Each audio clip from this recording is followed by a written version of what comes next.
అన్నారు కదానని పాదం మీద పాదం వేసి రుద్దకూడదు. పాదం మీద పాదం వేసి రుద్దేటటువంటి అలవాటు ఉన్న వాళ్ళకి దేవతల యొక్క అనుగ్రహం నిరంతరం కోల్పోయి దరిద్రం అనుభవిస్తారు. పాదాన్ని పాదంతో రుద్దకూడదు, పాదాన్ని చేత్తో రుద్దుకోవాలి. చెంబుతో నీళ్లు పోస్తూ కుడి చేత్తో నీళ్లు పోస్తూ ఎడం చేత్తో పాదాన్ని రుద్దుకోవాలి. అథవా ఎడం చేత్తో నీళ్లు పోస్తూ కుడి చేత్తో పాదాన్ని రుద్దుకోవచ్చు తప్ప పాదాన్ని పాదంతో రుద్దకూడదు.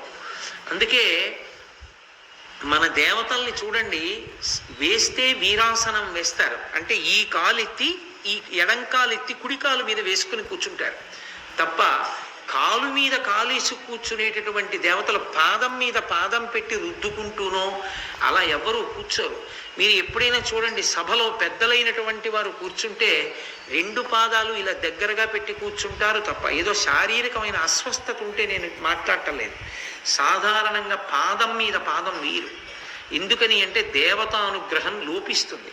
రెండు, ఉపాసన అంతా కూడా పాదములలోని నాడుల్ని. Raised 11 rupees in 30 minutes with 2.4 kilometers. ఉపన్యాసం చెప్పిందంతా తలకాయ నూరు, దానికి ఎవరు పెట్టరు, కాళ్ళకి పెడతారు. కాళ్ళకి ఎందుకు? అవేం చేశారు? ఎప్పుడైనా ఉపన్యాసం చెప్పాయా? మీకు కనపడను కూడా కనపట్టలేదు ఇప్పుడు అవి, వాటికి ఎందుకు దండం? అంటే నేను ఈ భారతం చెప్తున్నప్పుడు మీరు నా ఎందు ఒక నమ్మకంతో ఉంటారు. ఈయనకి ఏదో భక్తి ఉంది అందుకే చెప్పుకుంటున్నాడని. నా ఎందు భక్తి ఉన్నది నిజమైతే అంటే నన్ను నేను పొగుడుకోకూడదని అలా అంటున్నాను తప్ప నేను అలా మోసగించడానికి భారతం చెప్పుకుంటున్న వాడిని కాను. దాని మీద విశ్వాసం ఉంది కాబట్టే చెప్పుకుంటున్నాను. ఈయనకి భక్తి ఉంది అని మీరు నమ్మినప్పుడు నా ఉపాసన బలం పాదములలో ఉన్న నాడుల యందు ఉంటుంది. అందుకని పాదములకు నమస్కరిస్తారు. రెండు పాదములు గమనమునకు సూచనలు, పాదములే తీసుకెడతాయి.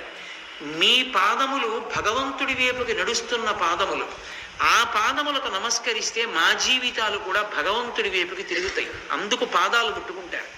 మూడు, ఈ తల ఇలా ఎత్తి నించున్నాను, ఇలా నించున్నాను కాబట్టి పాడయ్యాను. ఇప్పుడు ఈ తలని పాదములంత కిందకి దింపేస్తున్నాను.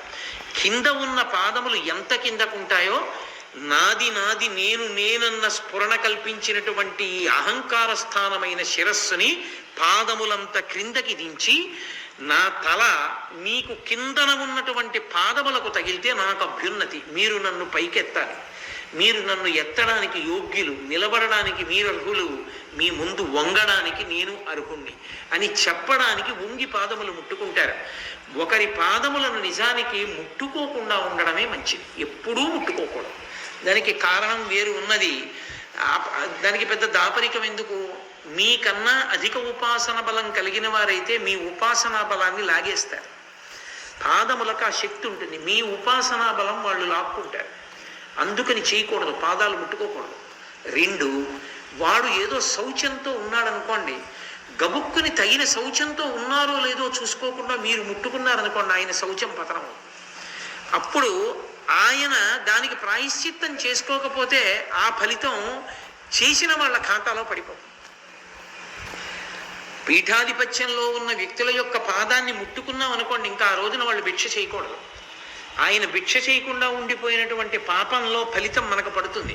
అందుకే దూరంగా ఉండండి, దూరంగా ఉండండి, పాదాలు ముట్టుకోకండి అంటారు. అది అహంకారం కాదు, మనశ్రేయస్సు కొరకే. అందుకే ఉత్తమ మార్గం ఏమి అంటే పాదాలు ముట్టుకోకూడదు. వారు నిలబడి ఉంటే దానికి ముందు ఉన్న భూమిని ముట్టుకుని నమస్కారం చేయాలి.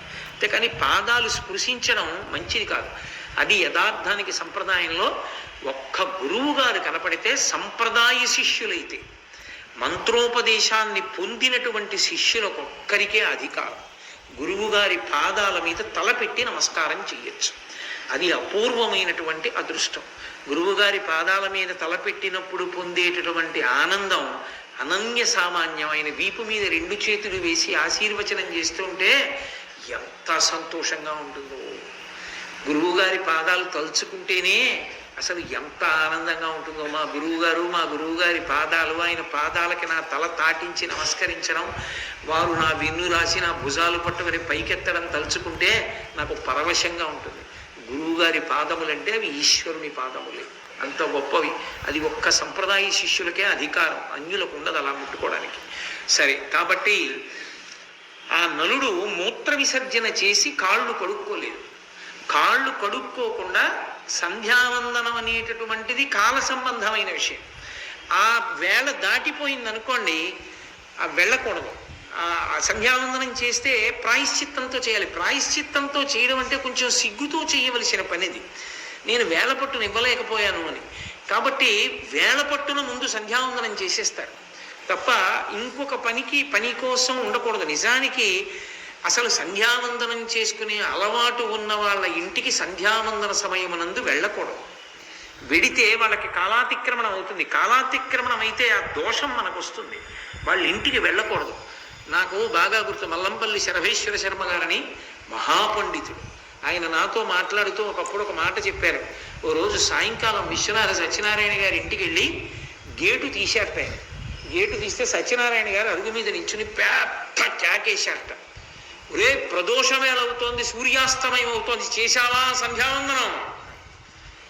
ఆయన హడిలిపోయి ఇలా అన్నారట. సర్వేశ్వర శర్మ గారు అంటే మహాపండితుడు. ఆయన సభలో ఉంటే అష్టావధానం, శతావధానం, సహస్రావధానం చేసేవాళ్ళు భయపడిపోయినకి నమస్కారం పెట్టి వెళ్ళిపోమ్మనేవారు. మీరు ఉంటే మా